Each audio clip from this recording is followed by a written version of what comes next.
ఎరుకలేని దొరల ఎన్నాళ్ళు కొలిచినా బ్రతుకులేదు వట్టి భ్రాంతిగాని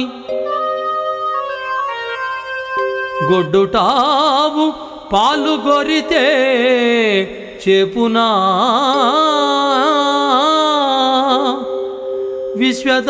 విశ్వదాభిరామా వినురవేమా